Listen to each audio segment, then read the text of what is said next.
And for those of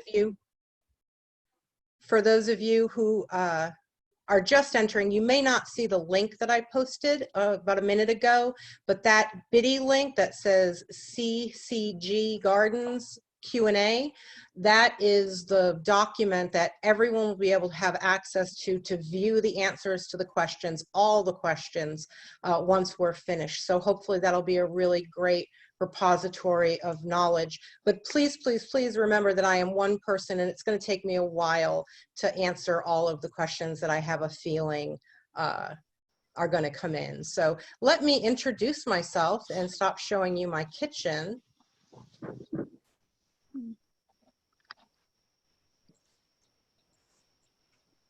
There we go. So my name is Gina Dion. If you are just entering, please be aware that we are recording this. And once it's processed, which will take a couple of days, it will be posted to YouTube and also be shared on Facebook. So you will be able to come back and rewatch this. And again, if you have a question, please enter it into the chat box so I don't miss it. Probably won't get to everyone's questions today, but that's okay because I'm going to go ahead and put all of the questions in a living document and answer them as I go. And any of you can click on this link and view those questions as they are being answered. And again, please give me a few days. There's going to be hopefully close to 200, maybe even 300 of you guys and just one of me. So again, this is Creative Container Gardening. I'm Gina Dion, the program assistant at the Anchorage Outreach Center, but more importantly, I am a master gardener and the lead of the Master Gardener program here in Anchorage. So I've been growing fruits and vegetables in containers since I was in college. I won't tell you how many years ago that is because it ages me. But my very first container garden was in a bucket on my back porch in an apartment. And I had two. I had cucumbers and tomatoes because those were the things I could not live without, fresh cucumbers and tomatoes. And I've been growing in containers ever since. So let's go ahead and get started.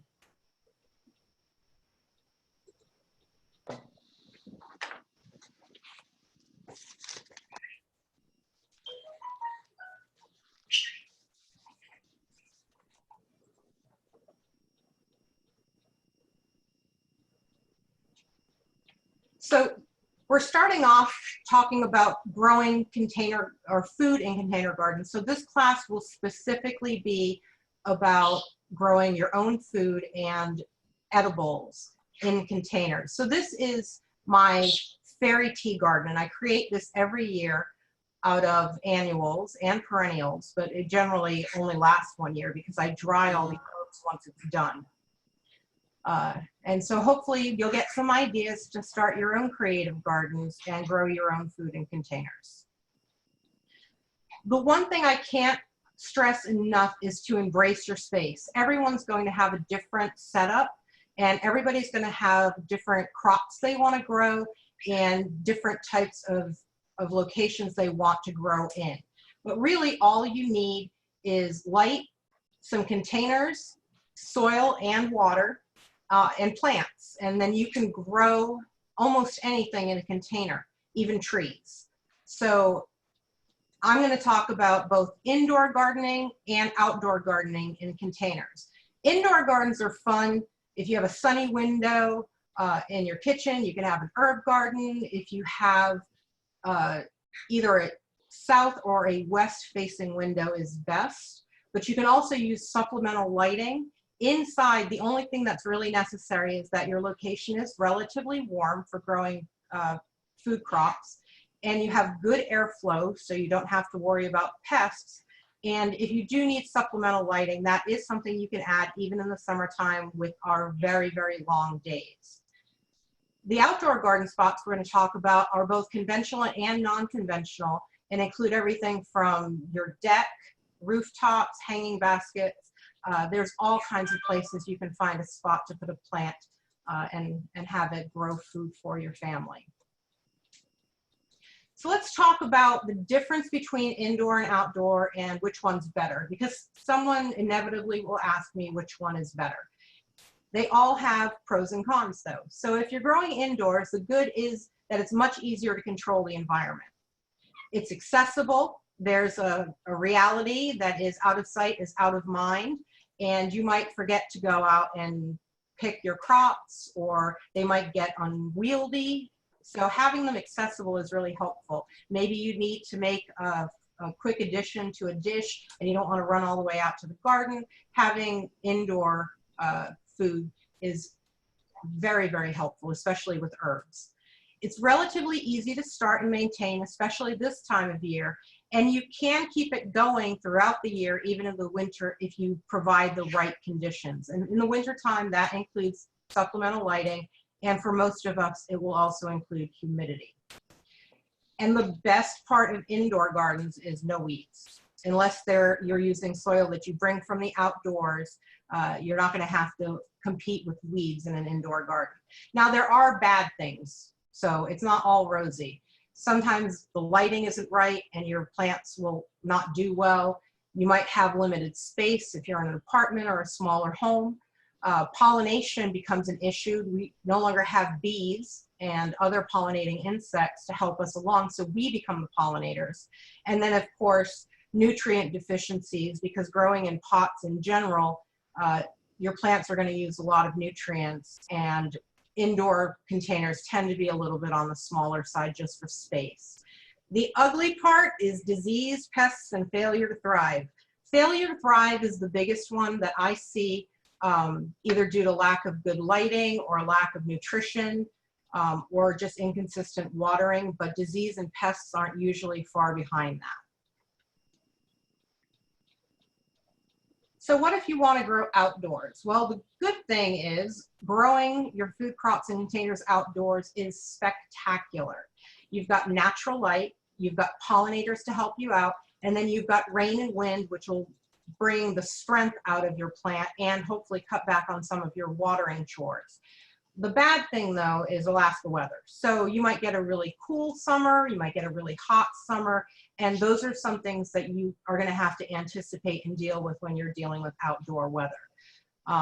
It requires more time and effort in terms of weeding, pruning, and staking, even though I will say that in container gardening, pruning is really important whether you're growing indoors or outdoors. And there's that out of sight, out of mind that I mentioned earlier.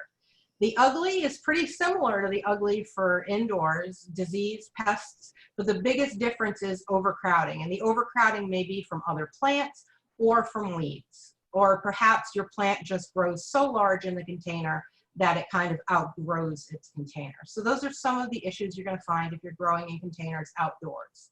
And we do have a publication that I will link a little bit later on that goes through container gardens and ties into some of these things. So let's talk about indoor container gardens first. If you're going to be keeping your plants indoors, and right now if you're starting starts, you probably do have a lot of your plants indoors, but you might want to keep some of them. This was my first garden in Alaska, and I have 2 window boxes that I was growing lettuce, carrots, and I believe radishes in. And ooh, that looks like kale. So you can definitely continue to grow all sorts of things indoors, but you do want to choose the right size container for what you're growing. And we're going to talk a little bit more about containers in a minute. You want to use a good quality potting mix, and this is the key. Even if you're planting outdoors, if you're using a container, you'll want to use a potting mix because it has better drainage. If you buy a bag of garden soil, or worse, topsoil, chances are you're not going to get really great drainage or perlite to help you with that drainage. But if you're using a potting mix, that's going to be your best bet for a container garden. You do want to make sure you have enough drainage, so if you buy a pot and you're keeping it indoors, add drainage holes if you need to. Always check and make sure you have good drainage, because overwatering in a container leads to root rot, which will lead to failure for that plant. We'll talk a little bit about dwarf and container specific varieties a bit later on, so I won't spend a lot of time there. Things you do have to definitely think about is the 2 Ps, pruning and pollinating, especially in plants like cucumbers or tomatoes. Tomatoes aren't as difficult to pollinate as some cucumbers are, which require the male and female flowers to get together. Usually with the tomato, you can just tap it and that will be enough to pollinate it. But whenever you're growing indoors, you have to become the pollinator. And you definitely want to keep your plants pruned to keep them manageable in their container. And the great part is, especially with lettuce, if you prune often, you get to eat it often. And then if you do need additional light, you can actually, if you have questions about light, you can contact me or put that question in the chat box, because there's a lot I could say about lighting. That's a class kind of all in of itself. But supplemental lighting is helpful if you're in a location indoors that doesn't have a lot of natural light. So these are just some ideas for container gardens. This is a pepper plant last year that I kept indoors. I ended up removing the marigold because it was pretty, but my pepper plant got so big it wanted all the room to itself. And this is a dwarf variety, but I still got 3-inch peppers from it. And quite a few of them I was actually forced to preserve some of them. And that's another class. Up in the corner, this is a tumbling tom, which is a type of tomato. It is very nice for indoor gardening or gardening in a container because it spills out over the sides, giving you some fantastic yields on tomatoes. This is a similar plant. This is red robin that is also grown in a window in a 6-inch pot. I'll show you. In fact, if some of you came in at the very beginning and saw my camera on my counter, you were looking at basically this plant at a younger stage. And then these are fruit trees. And so we have a lemon, a key lime, and an orange tree. They are still young, so they are still in small pots, but they will get larger and produce full-size fruit, even in a container. Again, if you have any questions while I'm going through these, please, please, please ask by popping that question into the chat room, because I can't see the chat room right now. So let's talk about outdoor container gardens. So I moved from Florida, where I did the majority of my gardening, to Texas, which was, in my opinion, the hardest place I've ever had to grow anything because it's so dry and so hot. And I came up to Alaska and I was really optimistic and bright-eyed and bushy-tailed, and I was like, ooh, I'm gonna have a garden. And so my very first tomato plant in Alaska was this guy right here. All by itself in a pot. It was a really warm summer. I didn't know anything about gardening in Alaska. I got really lucky, and I had a really great yield of grape tomatoes from this plant. The next year, I was encouraged, and so I decided to get a bigger container. This is one of those large pots you get at like Costco or any of the big box stores.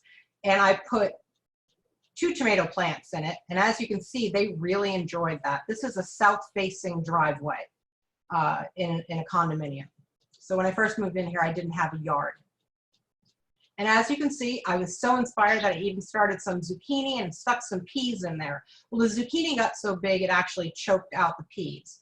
And so these are good examples of some of the things that I'm going to talk about with tips and tricks for growing outside in containers. You definitely need the right size container. You can see that there's way too much tomato for this container. It would have done much better off had I put just 1 tomato in here. I did get pretty good yields, but I also ended up with a pest problem because it was so overcrowded. You want to use a good quality potting mix. You want to monitor your water intake, and if possible, I highly recommend some type of either a water reservoir or a drip irrigation system. And we have publications on both of those I can share with you. Again, just contact me and I will get you that information. And then selecting dwarf and container specific varieties. This is just a regular old zucchini plant. Dwarf variety might have been a little more comfortable in a pot this size. And you want to weed and prune to avoid overcrowding. In this particular plant, I ended up pulling the peas out because they were being outcompeted by the zucchini and they were the sacrificial lamb in that case. And if you wonder, well, can you really grow decent food in containers, even outside? Well, this is one of the smaller zucchinis that came from that garden.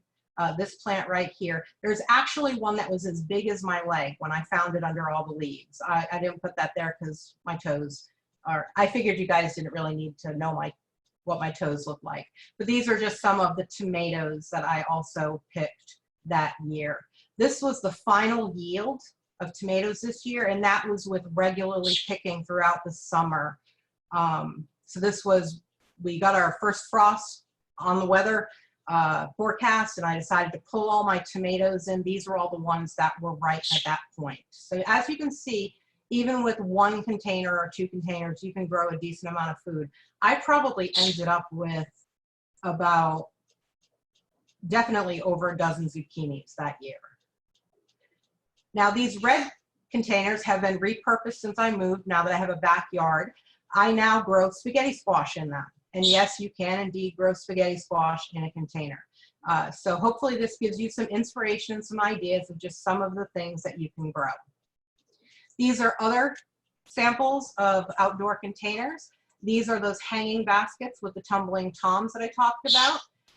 Tomatoes in a greenhouse work really well with these particular pots. They're felt, and I'll show them to you in a few minutes. You can have your window boxes outside, strawberries. You can grow potatoes in tires or even potato bags. And of course, they do make cucumbers and zucchini that are meant to grow in a container. So they're a little more compact. They're considered bush style, and they allow for the plant to stay within a smaller space without getting root bound. All right, let's take a moment to talk about containers, because I know at this point you guys are probably ready to see some of the things you can do. So I'm going to switch over just to give you some ideas. Now this particular tomato, as you can see, it already has flowers, and it even has a small tomato set right here. This is a tiny Tim.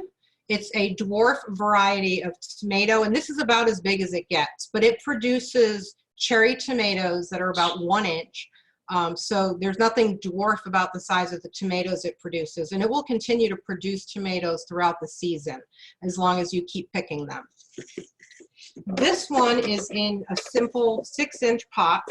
However, with tomatoes, they're heavy drinkers, so you do want to have a pot that either has a wicking bottom with a water reservoir, or you can put a drip irrigation system if you're growing outdoors, which I do in my greenhouse. I added drip irrigation to those pots. Although, if you're really clever and in a pinch, you can take a jar or a glass bottle with a narrow neck, fill it with water, dunk it over, plunge it into the soil, and it will act as a water reservoir, allowing the water to drain into the soil as it's needed. Because with a lot of vegetables, you don't want them to stay in really wet, moist soil and risk root rot, but you don't want them to dry out either. So just one way of controlling water in your containers. So these are considered grow bags or felt, and I have my seed box in here to keep it square because it's a little bit, needs to be ironed. But these come in all shapes and sizes. They're a felt material. You can get them in fancy burlap. You can get them in sizes from 1 gallon to 5 gallons. I've even seen 7 gallons, and then these larger ones, you can get one that's as large as a swimming pool. The nice thing about these fabric pots is they allow for air pruning, which means your plant will not get root bound. And so I've transitioned all of my greenhouse plants into these. They keep the soil nice and warm. They don't lose so much water, but they also don't hold on to too much water either. So they're really a good investment. It took me a couple of years. So don't feel like you have to go and spend, and please don't go spend hundreds of dollars on your first garden, because you're going to make mistakes and you're going to learn how to do things better. My very first pots outside of the ones I plopped outside my condo were just simple nursery pots. This one is, I believe, a 3-gallon pot, and this is plenty large enough for most to terminate. I've even grown pumpkins in pots this big and actually gotten pumpkins.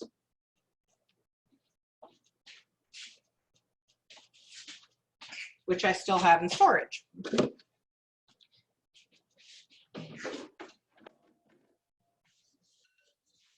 Clay pots are a nice choice, especially for things that you don't want to stay too wet because they naturally wick water out into the atmosphere. This is a great option for herbs. And if you're worried about your pots drying out or you find that they're drying out too much, you can use a ceramic pot that's been glazed, or you can add glazing to the outside and that will help keep some of the water in. But I like, especially with my herbs, for them to have lots of breathing room and not to have soil that's too wet. And this is my favorite pot to grow herbs in for that reason. Remember when I said you could grow potatoes in a tire? Well, you can. Or you can buy specialty potato bags like these and have enough potatoes to feed the family. These even have little flaps so you can harvest during the season, but honestly, I didn't find them very useful. I ended up just waiting until the end. But the nice thing is when you're done, you just tip it over, empty it out, and there are your potatoes. You don't have to worry about digging for them. And the last thing I'm going to talk about is these big old containers that you get at a lot of the garden stores. This one is made of some kind of acrylic foam because it's extremely light. Now the thing is, if you have a pot this large, if you put soil in all of it, which you can, you're not going to be able to move it or lift it, which is bad. So what you want to do in a pot this big is use some kind of filler material. You can use pumice, you can use empty water bottles, and then just lay a piece of landscape fabric over it so it's about half full of filler, and then just use soil in the top half. That spaghetti squash you saw, that grew in just half of this space. So you don't need this entire space filled with soil, and you'll make life much easier on both you and your back if you if you don't fill it all the way. And using rocks as a filler is going to create the same weight problem that you're trying to avoid. So I'm going to get back on screen with my little baby toy, and we'll talk about container varieties and how they can really make a difference. Patience, I do see your question. Fertilizing in containers is extremely important. You're going to want to fertilize your container gardens regularly. I like using a half strength liquid fertilizer, and let me tell you why. So half strength because your plants are in containers and that's already pretty stressful. So you don't want to stress them out by overfeeding them. And I like to give them regular lower doses of fertilizer instead of higher doses every month. So if you're going to do weekly feeding, you're definitely going to want to use a half strength or even a little bit lower. Something that is good for flowers is fantastic for your fruiting vegetables like tomatoes and zucchini. And then if you're doing lettuce or greens or broccoli, and yes, you can do all those things in containers, more of a nitrogen-based fertilizer is great for that. And I use this particular one on my tomatoes until they start fruiting, and then I transition over to this one, which I also use on my flowers. And the reason why I use liquid fertilizer is because within a container, you have a very enclosed environment. And granular fertilizers generally have a lot of salt in them. And too much salt in your soil will kill your plants. So if you're feeding them regularly, and you do need to get good quality produce, then if you're adding granular fertilizer regularly, you're going to end up with too much salt in your soil, and then you may eventually not be able to reuse it. Because if you can reuse your soil by adding some compost to it, that saves you tons of time and money the following years. And I've used the same soil in my container gardens I've been in this house for 5 years now. And all I do is dump it at the end of the season, or actually I usually wait until the beginning of the season, dump it into a huge pile, add some compost, mix it all up together. If you want to use a long-lasting pelleted fertilizer at that point and mix it in, you can do that, and then refill your containers with that refreshed soil. Good question.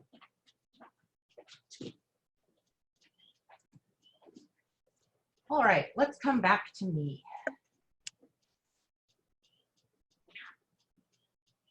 And I'm going to go ahead and come back to a very important part of container gardening, knowing what you're growing. So almost every single seed company and most local nurseries have dwarf varieties available. This is, I'm not sure, I think you guys can see me over there. Hello. This is something called Toy Choy. It's a seed made from Lake Valley Seeds. And it gets a little bit bigger than this. And obviously I'm going to eventually transplant it into the garden. So this is just where I started the seeds. But the fun thing about these is you can just stir fry them up right as is. And they're fantastic. Nice and sweet. And they only get about this tall, about maybe 3 or 4 inches. And almost everything can be bought in a dwarf variety. And I gave you a couple different seed companies here so you can see they've got everything from bush watermelon. Did you want to try watermelon in your greenhouse this year? You can. Do you want to try broccoli in a container? It works fantastic in those window boxes. It really doesn't need a lot of space if you get one of the smaller varieties or the dwarf varieties. You can even grow eggplant. And these are just some of my favorites. This is the Small Wonder spaghetti squash that I showed you earlier. It grows personal size spaghetti squash that's about as big as maybe 2 fists together. Red Robin tomatoes is another good one for a dwarf variety of tomatoes. If you are going to grow tomatoes in containers, you can do indeterminate tomatoes if they're staked properly. But that is part of the care routine that you will have to do, is making sure you have a sturdy support system.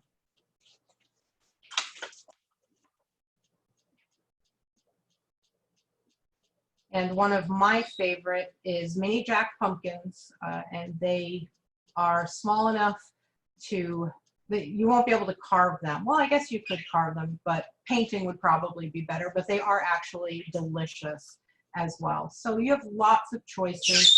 You're not tied to just having lettuce in a window box or growing carrots or more traditional things like microgreens or herbs. You're definitely not limited to that.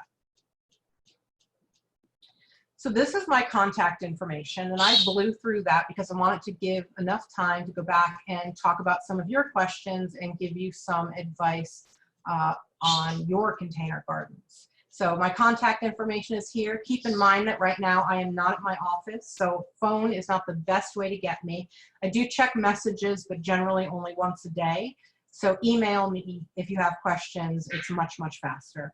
And like I said, at the end of the presentation, or actually when I flip out of the shared screen, I'm going to go ahead and link that living document where I'm going to put all of your questions together and answer them. So any of them that I don't get through today, I will be able to get to, and everybody can see the answers to everyone's questions. Because someone might ask a question that you think, hey, that's a great question, I wish I had asked that. Well, this way you can see what the answer was to that question even afterwards. Hello.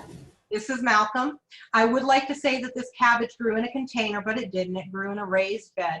But you can grow cabbage in a container. In fact, this year I am growing a Napa cabbage variety that is called Little Baby Jade. And so these are going to be about 6-inch heads of Napa cabbage. So you can do lots with the container garden.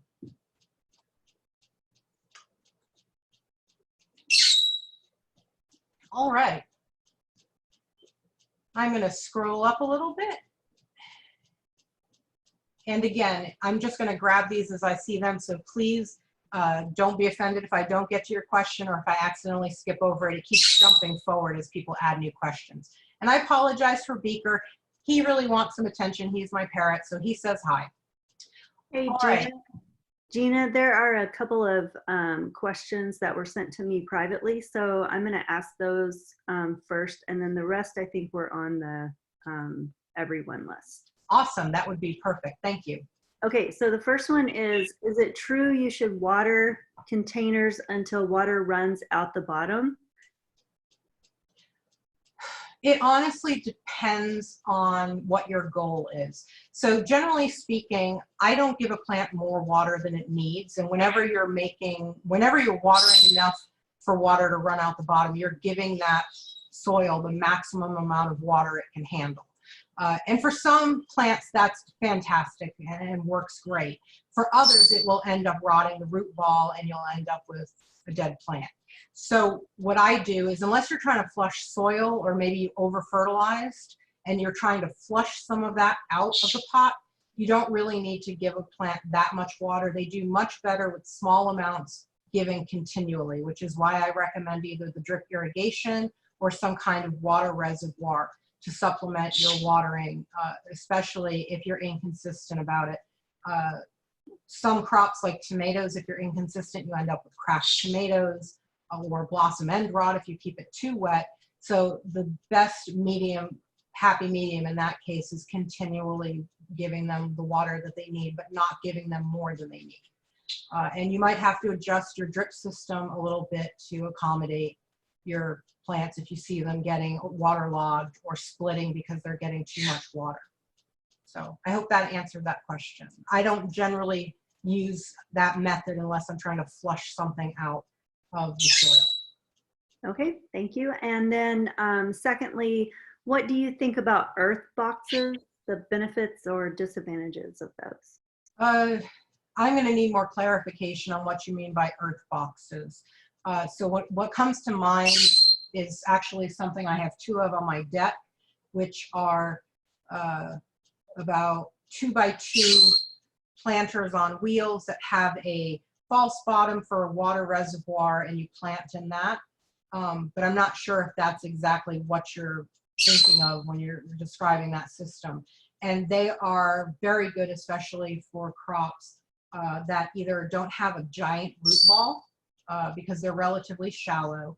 There's only about, and you really don't need that much room, but some plants do have larger root balls than others. So I generally keep those to my radishes, my carrots. I'd even grow onions in them, and they do really well. So I hope that answered that question. If not, shoot Melissa a private message, and so she can clarify that earth box if I was way off the mark. So let's see, Sarah. Sarah asks if it's possible to have too many plants in a container. A friend put 8 flower plants in a 1-foot square planter. I imagine it is beautiful right now. Once those flowers start to really come into their own, that's going to be a super crowded plant box, and you're probably going to have to deal, or your friend's probably going to have to deal with disease and pests from overcrowding. Those roots will outcompete each other too. Some of the plants may be a more aggressive variety, so you'll end up with a pot with just that aggressive plant, and all the other ones will be choked out. So generally speaking, you want to look at your seed packet, and in a container you can plant a little bit closer than your seed packet, but make sure you're trying to keep to that recommendation. For example, this Toy Choy recommends 24 inches of row space between plants. I would not put these that far apart from each other, but that's considering the rows. They're still asking for 18 inches. I would probably keep these probably every 4 inches or so, because I'm going to pick them when they're still young and plant more. So it really depends on what you're growing, but you definitely don't want to overcrowd your containers if you're trying to get fruit and vegetables from what you're growing. Carrie has composted garden soil. That's fantastic. Do you have to add anything to keep the soil moist and airy? So if you're just using composted soil and it doesn't have any kind of vermiculite or sand or even perlite, you're probably going to need to add some things like that for aeration, because in a container they have a tendency to compact. You're not standing on them, but they still, every time you water, that soil compacts down, and having that airflow for the roots is really important in a container, especially a small container, in case you overwater. So I would recommend amending it with something that's going to improve drainage, even if that's a layer of pumice or a layer of filler at the bottom of the pot to help with any excess water that happens when you're actually watering. Dana, should containers be dark in color to help hold the heat? If you're growing hot weather crops, absolutely. One of the reasons why I transferred to the black felt pots for both my tomatoes and my peppers was because it definitely kept that root mass warmer, and I ended up with more fruit, and the fruit actually ripened earlier by having that nice warm soil. Keep in mind that a lot of hot weather crops have to reach a minimum temperature. For example, tomatoes have to be in the 70s in order to bear fruit. And so as long as your soil is below 70 degrees, you're not going to have your flowers forming. So you definitely do want to use darker pots on anything warm weather. Likewise, if you're planting something that's a cold weather crop like broccoli and you put it into a black container that gets super hot, it might bolt. So you're going to have to balance that with what you're growing in that particular container and what your end goal is. Do you want to keep that root ball warm, or do you want to keep your crops from bolting? So excellent question. That was Dana. Donna, you wanted to know a little bit more about pruning, I believe. So pruning is a fantastic way to keep your container gardens controlled, whether you're indoors or out. You don't want it to get too crowded. You want it to be able to have good access to light and food and nutrients and water. So pruning during the season is a necessary skill to have. If you're growing something like lettuce, you can actually cut it all the way back, leaving about an inch stump, and it will come back again and again. And I usually do that about 3 or 4 times before I replant my lettuce. So I get 3 good crops from each head of lettuce. Same thing with a lot of other, like with radishes, I go ahead and pick the young ones early to free up space for the larger, for the remaining ones to get larger. Same thing with onions. Free up space by pulling plants out of your container. So pruning isn't just the individual plant, it's also managing the space between your plants. And if you do regularly either free up space or prune your plants, you can get more plants in a smaller area and still get good yields. So hopefully that answered your question, Donna. I ordered my citrus trees online, but there are, because I was impatient and I didn't have the opportunity to go and get new ones. Mine, unfortunately, was damaged in the earthquake last year, and I was planning to replace it all year, and then, of course, this quarantine happened. So I went ahead and ordered mine from Stark Brothers, but I know at least 4 or 5 local nurseries that have good, healthy trees that are probably larger than the ones I have and already producing fruit. So that's a benefit of getting a larger plant that's already ready to produce. Same thing if you purchase a tomato plant because you want to try your hand at tomatoes, but you've never done it. So you want to get a larger plant that already has fruit set on it to see if you can actually manage that plant. So that's definitely something you can decide to do, is to get a mature plant, especially your trees. But you can definitely grow trees in containers.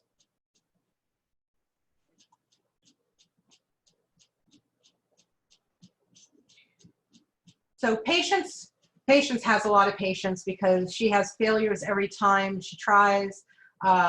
Green beans in the house, take them outside for a few hours each day, they wilt and they look, it sounds like that's more of a hardening off problem. Beans are very sensitive to sunlight and they do have a tendency to wilt if they get overheated. The same thing happens, I grow my snow peas on my deck in a container, and I also have snap peas in a large container on my deck. And if it gets too hot, use some shade cloth over your plants to shield them, or in front of between your plant and the sun, the direction the sun's coming. And you can use not landscaping fabric, but the mesh fabric that they use to as a row cover. That makes a fantastic shade cloth, and give those plants some extra shade in the afternoon when the sun is really hot, and that should release or relieve some of that stress on those beans. So hopefully that helps. Air pruning, excellent question. Thank you, Kayla. So air pruning, when you have a plastic pot, let me grab one.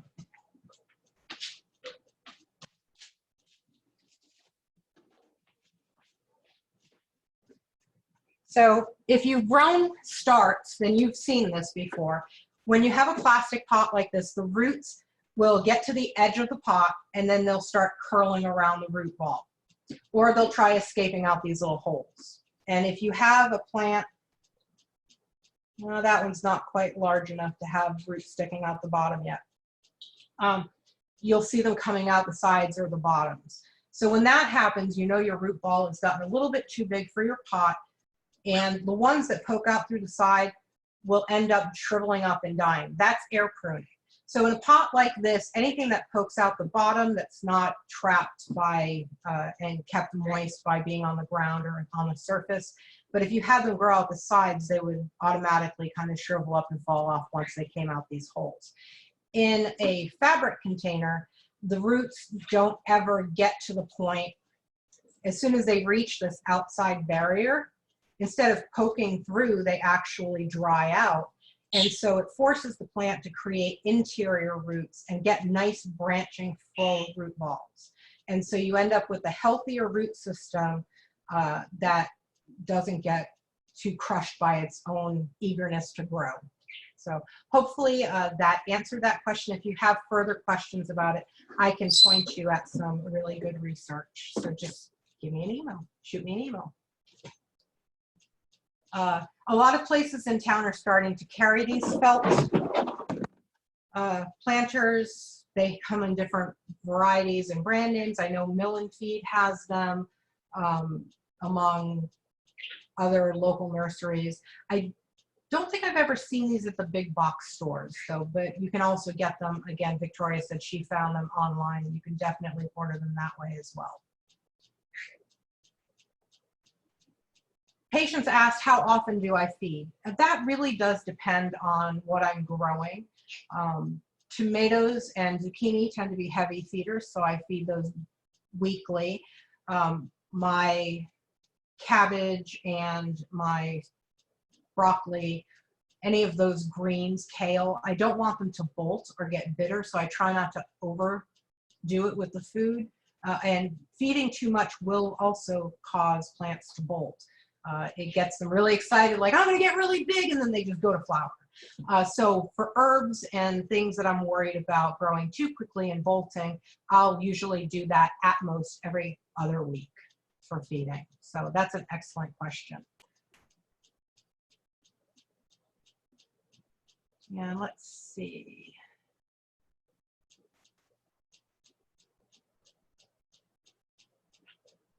We talked about adding compost and reusing soil.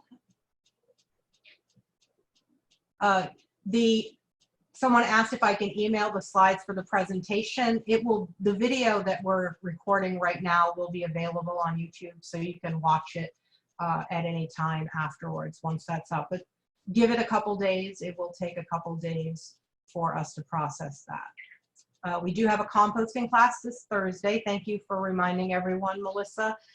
If you do want to add compost and refresh your container soil, and I do recommend refreshing it with at least 1/3 compost by volume each time, because when you're growing in a container, you're pulling as many nutrients out of that soil as possible, and there's not a lot of soil to provide those nutrients, which is why regular feeding is important. But also that means at the end of the season, your soil's pretty spent. So adding at least 1/3 volume of some kind of compost really does help keep the soil, or even fresh soil. So if you wanted to add fresh potting soil to it, but I find compost works so much better, replaces some of that organic material, and also adds a lot of nutrients. The numbers on liquid fertilizer are going to depend on what you're growing.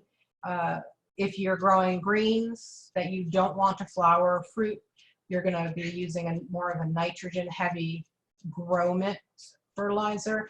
If you have a flowering fruit or flowering plant that you want to flower, like chamomile, if you're growing herbs and you want to actually harvest the chamomile flowers, or tomatoes or zucchini or anything where you want to actually pick fruit from that plant, you're going to want to, once those blossoms start happening, switch over to a food that's more well suited to flowers, and that's going to have either higher potassium and potash than nitrogen. If you add too much nitrogen to your flowering fruiting plants, you'll end up with really beautiful bushy green zucchinis with no zucchinis, or no tomatoes in the case of tomatoes.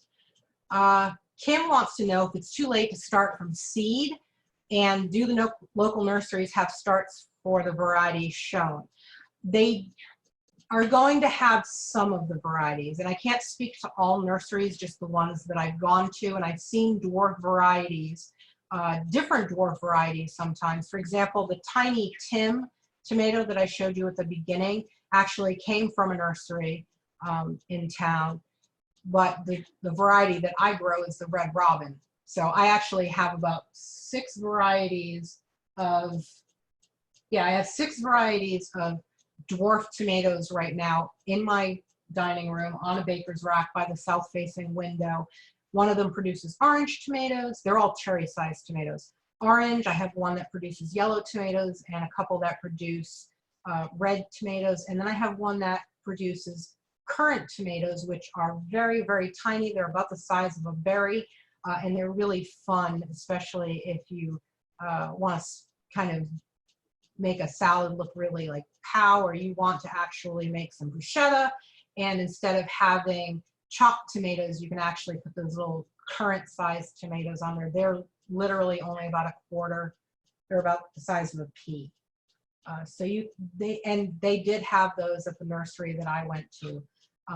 So yes, you can buy these dwarf varieties in nurseries. And if you don't find a big enough selection, let the nursery know that you're interested in more of those, because they want to meet your needs, at least locally. As far as big box nurseries, you're not going to find as big a variety. They pretty much just sell what's popular, and not necessarily even what's popular here, what's popular in the lower 48. So shop local if you can. They really do have a larger selection of Alaska hardy plant starts if you do need to get your starts from a nursery. And as far as too late to start from seed, it depends on what you're growing. So if anything has a 60-day rate or lower at this point to reach maturity, you're probably good to go. But anything that has a longer, like most of my tomatoes actually require 85 days, I think is the minimum on them. So those I started a while back. However, the nice thing about if you're growing your tomatoes indoors, you don't have to worry about that frost date, because you're covered. You have your tomatoes inside. And if they're in a container and you need to bring them inside because we have freak snow, and let me knock on something wood to not, well, we've had a really beautiful spring, and often Alaska will surprise us and be like, hey, snow. And so if you have a container garden, you can bring those and shelter those a lot easier than you can if you've planted all your crops in a raised bed. And that's one of the nice advantages of container gardens that I don't spend nearly enough time on, that you can actually have some choices. If you figure out partway through the season that your zucchini is just not liking that area, it's not getting enough sun, or it's staying too wet, you can actually pick it up in the container and move it to a new location and see if it does better there.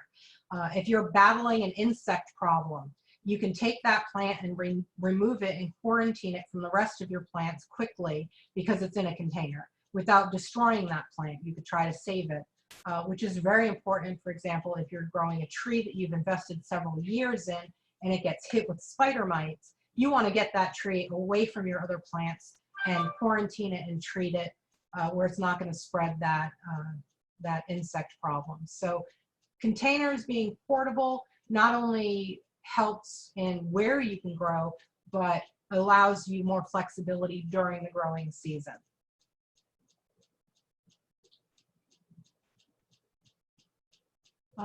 Penny asked about patio pickers, which I think is what I described, the square raised beds on wheels. So yes, those are, I do enjoy those. And I usually plant them in a square foot garden pattern.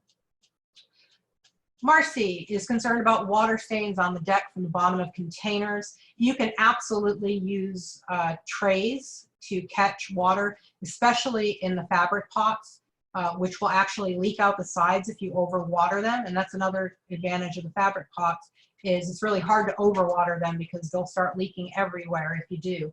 But if you're worried about having these indoors, just get a large tray that you can put underneath it, or a tarp that you can put down underneath it to protect your either your flooring or your decking.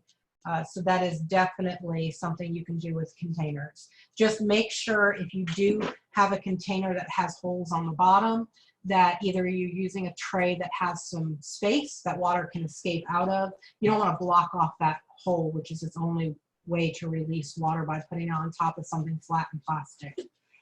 So excellent question. Again, don't skimp on drainage with container gardens. So make sure if you are doing something to protect your deck or to plant indoors, that you are not limiting the amount of drainage that your plant has. And you can even put pebbles in the bottom of the tray and use that to keep that pot up off the bottom. So there's plenty of room for drainage, and it'll act as a humidity source for your plants that really enjoy a humid environment. Kim, as far as composting goes, I am going to defer to Jody because she is the queen of compost, and I believe she has a presentation on Thursday. But you can definitely compost in a small area and have enough for your container gardens as well. Luann asked about the spaghetti squash. What do I do with the vines? So I have a little trick I like to do, which is recycling. I don't like to spend money if I don't have to. And when I do spend money, it's usually something that I've invested in for a reason, like the fabric pots that I found that were very good. They worked well for me and they were worth it. But I did only purchase a couple the first year to try them out and see if there really was a difference. As far as my spaghetti squash, what I do is I take my sunflowers from the year before, I cut them down at the end of the season, lay them somewhere so they can dry flat, and then I use those to make a teepee because my sunflowers generally get about 8 feet tall, and that gives me plenty of space for the vines of the spaghetti sauce to grow up. So every year and the same thing with my thornless raspberries, I harvest the canes, and the straight ones I keep for to make trellises and teepees for any kind of vining fruit or fruit that needs support. And then you can also use, if you're doing a bush variety of anything from a determinate tomato to bush cucumbers, you can use tomato trellises the same way. But I personally like to recycle and reuse and let my garden take care of itself, so to speak. Penny, I really like that your parrot is saying hi back. I have an African Senegal. He is very talkative. He even knows how to say "you're evil." So apparently we say that to our cats a lot because he learned how to say "you're evil." And one day I was on a conference call and he was on my shoulder and said "you're evil" to my boss. And I was, of course, blanched. I was just so embarrassed, and my boss thought it was the coolest thing ever and told everybody that my parrot thinks he's evil. Yes. Lorena, and hopefully I'm pronouncing that right. And if I do mispronounce your name, I am really sorry. Do tomatoes grow well outside on a sunny deck? Absolutely, if they're getting full sun. However, it also depends on the variety and whether you have a lot of wind. Let me go ahead and mute everyone. There we go. So my deck is on the second story, and it's kind of in a wind tunnel. So I don't plant tomatoes on my deck any longer because they don't stay warm enough and they end up getting beat up by the wind. But if you have a good location that's south facing, and especially if you have one of the advantages of that driveway you saw at the beginning of the presentation, it was tarred black, and that black reflected a lot of heat, which kept my tomatoes really warm. Now, that's on a good year. On a cold year or a cooler, wetter year, you're probably going to need to keep your tomatoes in some kind of enclosure, and you can even wrap the tomato tree with saran wrap to kind of make yourself a little mini greenhouse out of the pot. Just be careful if you do that. Pruning will be extremely important, and pests and mold, powdery mildew, those kind of things might become problematic because the environment, it's such a small greenhouse that it's going to be really humid and hot in there. So definitely keep an eye on your plants and make sure they are getting enough air circulation no matter where you plant. So hopefully that answered your questions. Yes, you can. It's just going to depend on what your deck, where your deck is, and how much sun and wind it gets.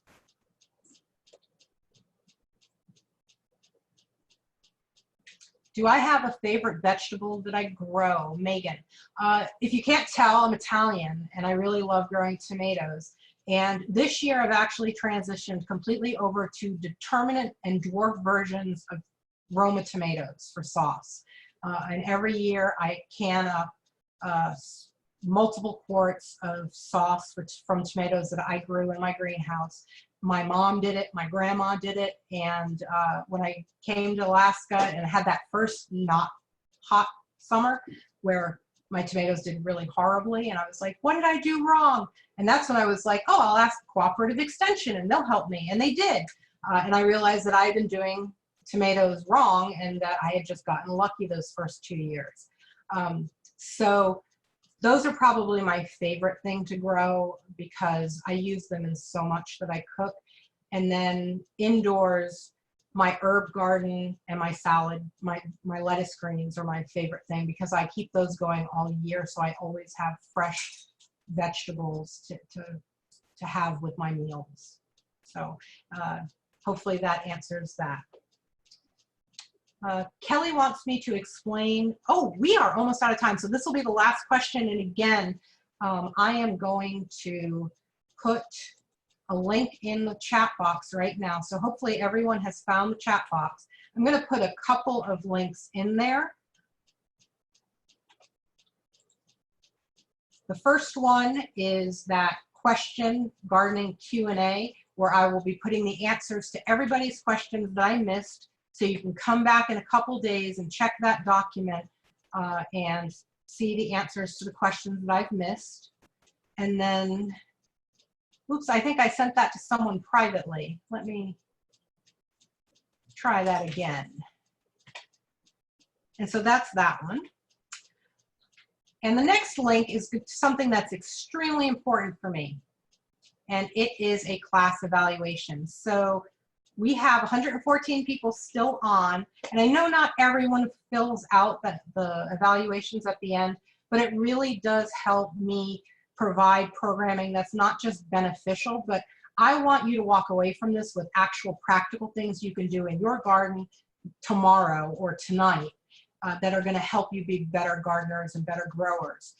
So in order to do that, I need to know what you guys want to learn about and how well I'm covering the material that I do present to you. So those evaluations are a fantastic tool to help my classes get better and make sure that you guys are getting the information that you need and that you want. Deborah, I grow all my pumpkins in containers. Absolutely, you can grow them. That'll be the last question for tonight. I think I've given you the evaluation. Like I said, this will be recorded and posted to YouTube in a couple days. It does take a bit to process, and I look forward to chatting with you guys. Thanks so much for joining me. Have a fantastic evening.